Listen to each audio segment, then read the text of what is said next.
This is the sixth lecture on calculus of variation. In the last two lectures, we have discussed the extremization of a function when not subjected to any constraint, and also we have discussed the extremization problem of a function subjected to constraint. And we found that when we want to extremize a function which is subjected to some constant, Lagrange's method of undetermined multiplier is used. We have also extremized a functional not subjected to any constant, and the problem was that we have an integral, definite integral of a functional y prime x dx. Our aim was to extremize this, and which we found that extremization leads to Euler-Lagrange equation.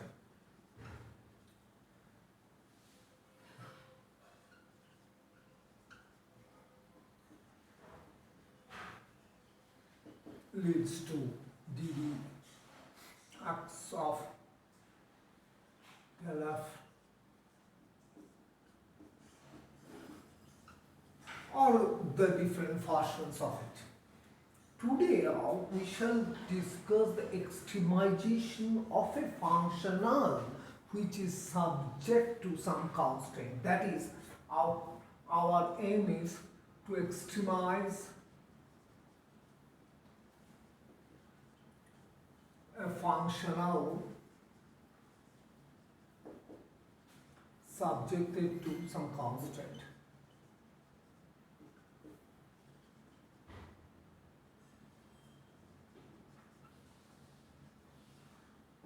Constant or constants.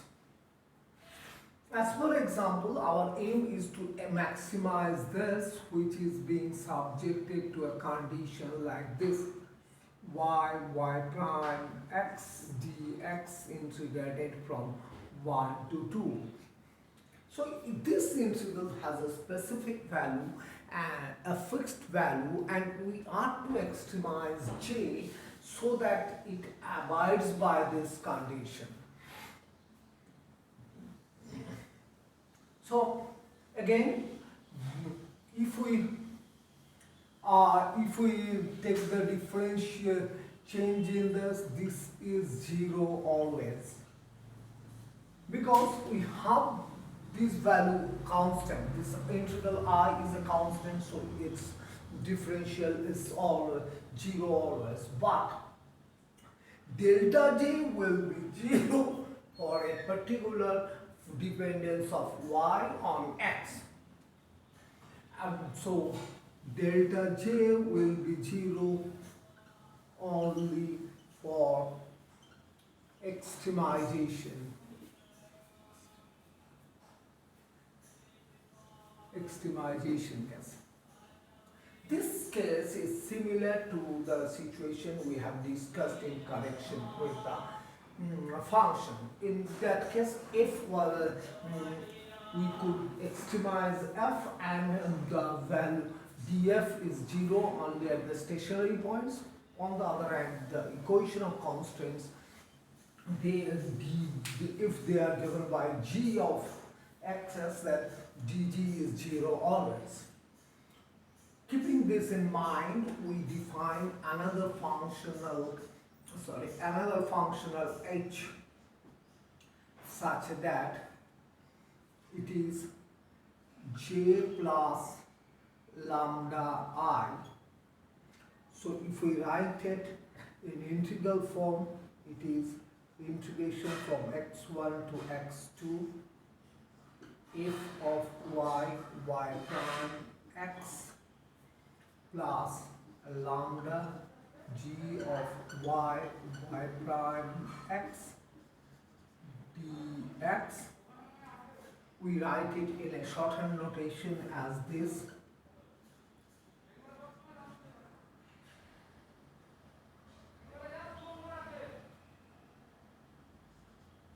h of y prime x dx. H name may be a confusion, so let us call it K.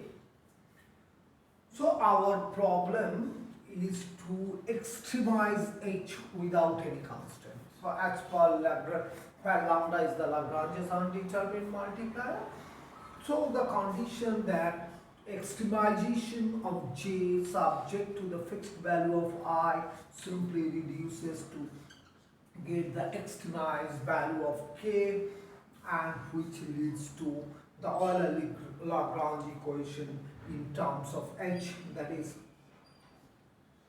ddx of del A del H del Y is equal to 0. Or the different versions of it, like H minus Y prime del H del Y prime is equal to constants, etc. The different versions of Euler-Lagrange equation that we obtained in the case of functional f is also valid for the functional H under the suitable conditions. So this is the calculus of variation or Euler-Lagrange equation when we want to extremize a quantity subjected to a fixed value of other integrals. We shall apply this to few simple cases. The case is known as, the first example that I am going to consider is known as Iso-perimetric problem. That is, we have different planar curves having the same perimeter, so it is called Iso-perimetric problem, and the different curves will have different areas. We are to extremize the area subject to a given perimeter. So this is Iso-perimetric problem.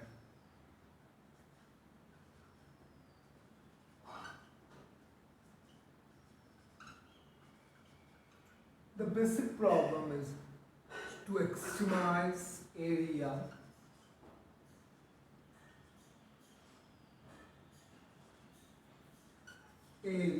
of a planar curve, area for a given perimeter. So we consider a plane, a curve in a plane.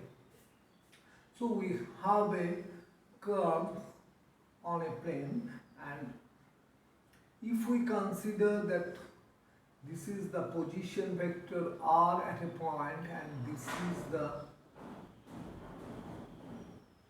dr.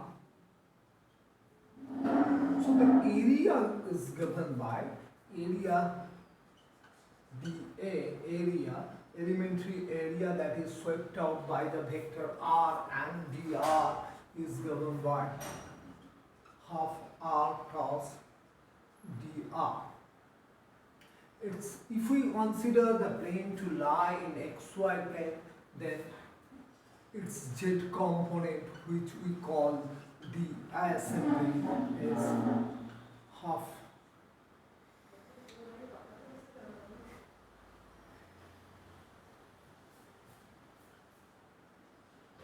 y dx, which can be written as half x y prime minus y dx. So the perimeter L of the curve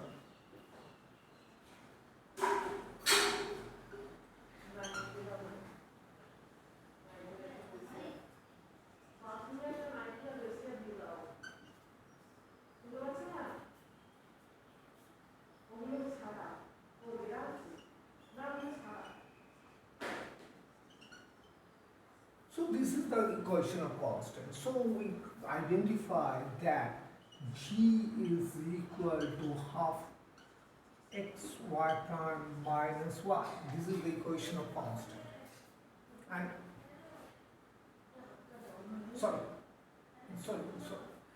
this is the area. This is the area, sorry, an area. So this is not G, this is, sorry, this is the F, we have to extremize this. And the perimeter,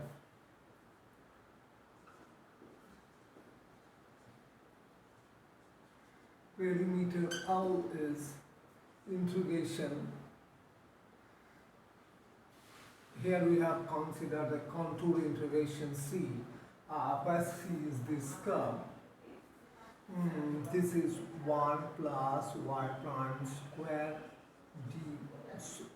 dx, so that G is equal to 1 plus y prime square to the power half. So as per the prescription, H is F plus lambda G, where lambda is the Lagrange's undetermined multiplier, so we have 1 plus xy prime minus y plus lambda 1 plus y prime square to the power half. Now we see that this functional H has dependence on x, y and y prime, everything. So the first form of Euler-Lagrange equation is the most suited one. In that we calculate del H, del Y. Del H, del Y is simply half, and del H, del Y prime, it is half x from the first term, and from this we have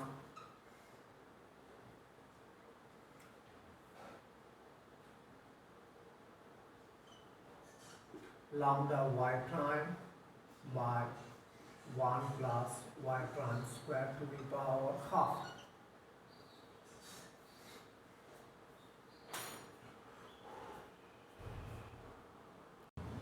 So when we plug these two results into the Euler-Lagrange equation, that is ddx of del h del y prime is equal to del h del y, we get ddx of, this is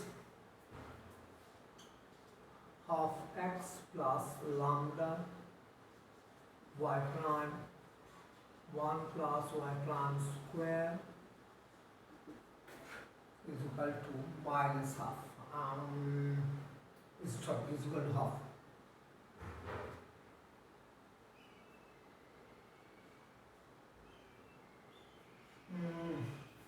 This is minus half.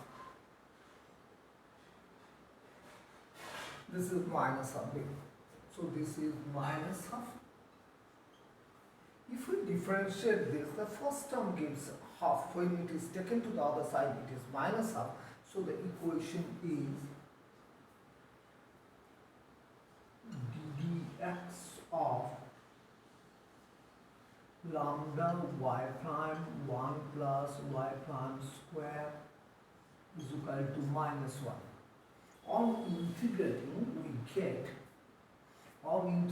we get lambda y prime 1 plus y prime square to the power half is equal to minus x plus c1. The c1 is the constant of integration. And squaring this we get, on squaring this result we get lambda square y prime square is equal to x minus c1 whole square 1 plus y prime square. Or if we take y prime on the other side, it is lambda square minus x minus c1 square y prime square is equal to x minus c1 whole square. So from this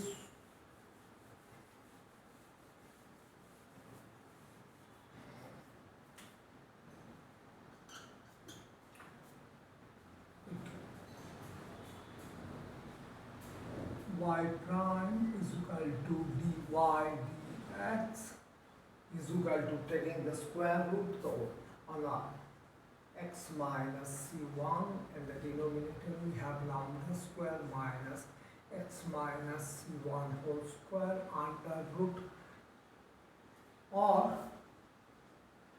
dy is equal to xc1 dx lambda square x minus c1 square.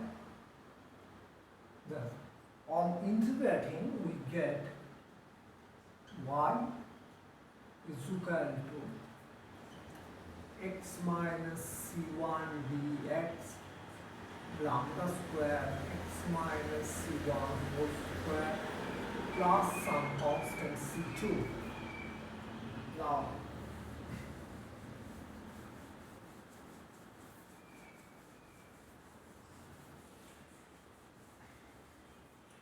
we can integrate it as if we substitute x minus c1 is u, then it is u du minus lambda square u square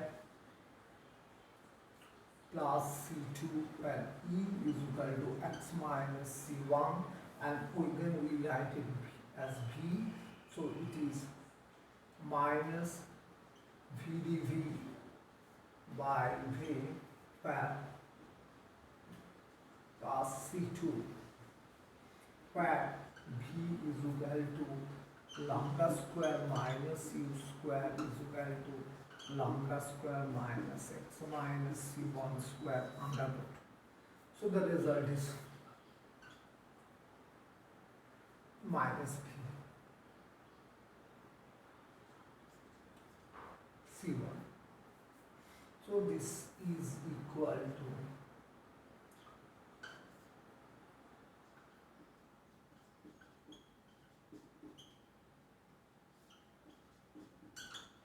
or we can write it as, if we square it, we can write it x minus c1 square plus y minus c2 square is equal to lambda square. The circle center is at c1, c2, and radius is lambda. So we found that for a given perimeter, if we consider a planar curve, the extremized area is obtained for a circle. It is found that for a given perimeter, the area is a maximum one. For a given L, A is a maximum for circle. We may state it otherwise. For a given area, a circle is the planar curve which has minimum perimeter. So we conclusion is that maximum A for a given L or minimum L for a given A for a flat circle. Similarly, we can show that sphere is a figure for which the surface, for a given surface area, the volume is maximum. We shall take up this problem after next. This is also a problem of isoperimetric category, although here we are not considering the fixed perimeter. The problem is to extremize the volume of a three-dimensional body for a given area. Now, if we consider a picture in xy plane, then the area of this curve is the perimeter, this perimeter of the circle multiplied by this height, this length. So the ds is the area, this much is y, so this perimeter is 2 by y, 2 by y multiplied by this,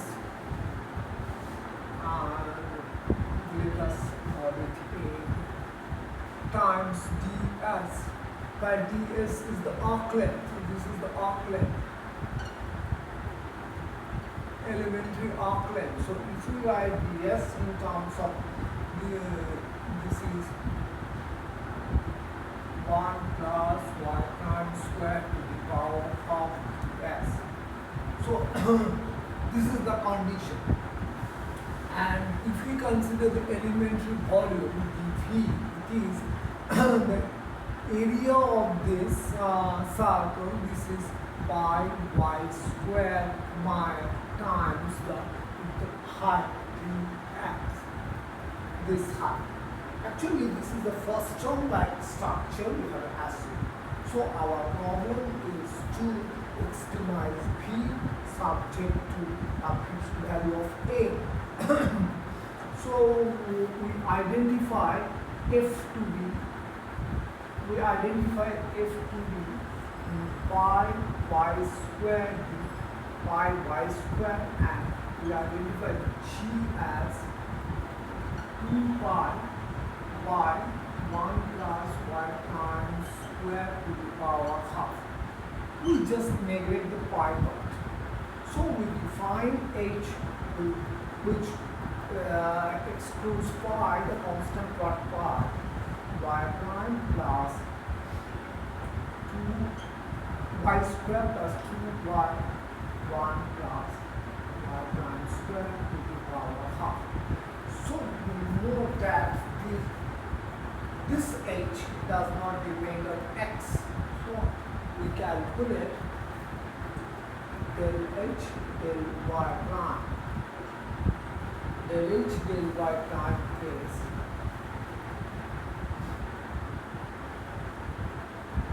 sorry, there is a lambda part at least. Lambda. So this is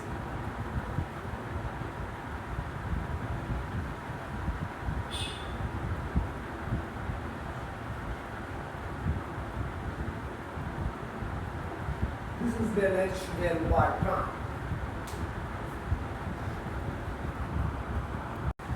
Now we use the second form of the Lagrange equation, which says that h y prime del h del y prime is equal to some cost. So for h is y squared plus 2 lambda y 1 plus y prime square to the power half minus 2 lambda y prime square 1 plus y prime square to the power minus half divided by half. We assume, to simplify calculation, assume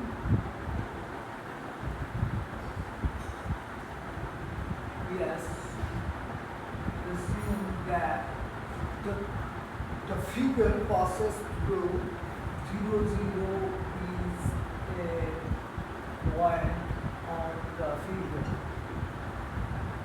The geometrical figure that we have considered. So in which case C is 0.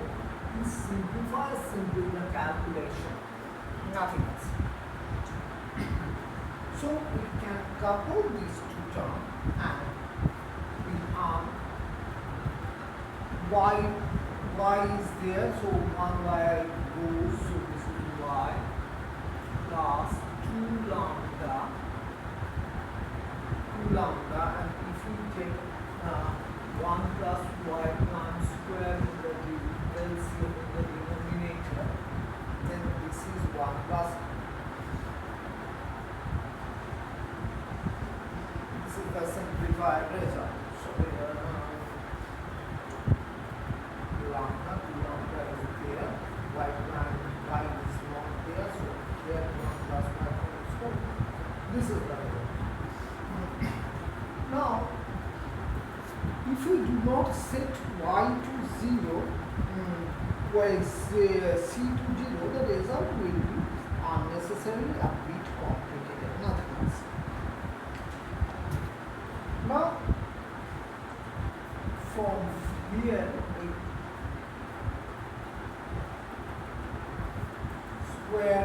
square the result expression, take one on the left hand side, other on the other.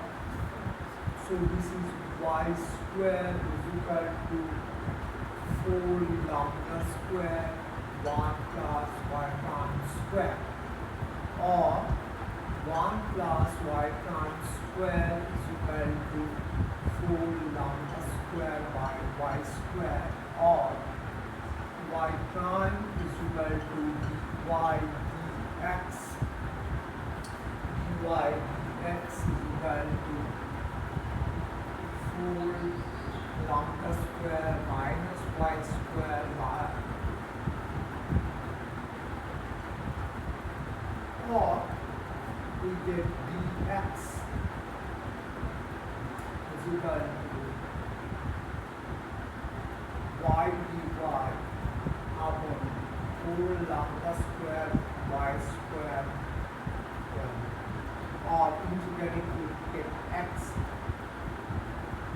y dy 4 lambda square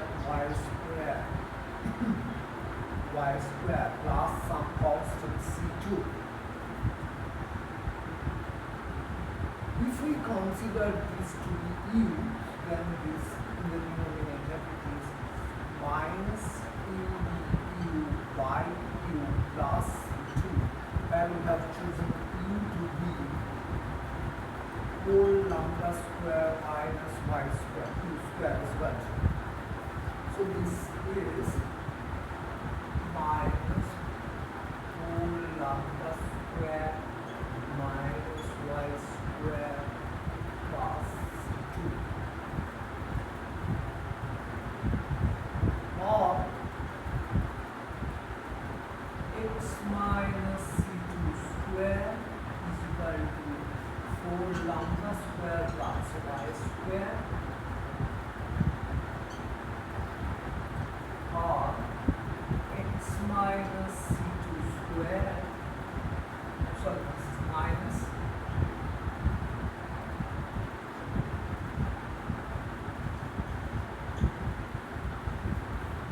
this is the curve, the nature of the curve for which the volume is an extremum subjected to a fixed value of the size. Here we have considered the two-dimensional version of it. When we rotate this curve, then we get a three-dimensional figure, and the corresponding case, a corresponding picture will be a sphere. You see that we are solving a second order differential equation. Still we have only one constant. Now the other constant has been set to 0 for sake of simplicity. Now we are considering a problem. Actual problem was a three-dimensional problem. We restricted it to a two-dimensional one. Above a sphere will be generated. It is found that for a given surface area, the extremized volume is obtained for a sphere. In fact, for a given area, surface area, the volume of a sphere is a maximum. In other words, for a given volume, sphere has a minimum surface area. This is the reason for which the water droplet assumes the form of a sphere, because for which the surface area is minimum, and the surface energy, the energy due to surface tension, which is the energy per unit area, will be minimum, and the surface energy is a potential energy type function, has a property like potential energy, which determines the shape of water droplets.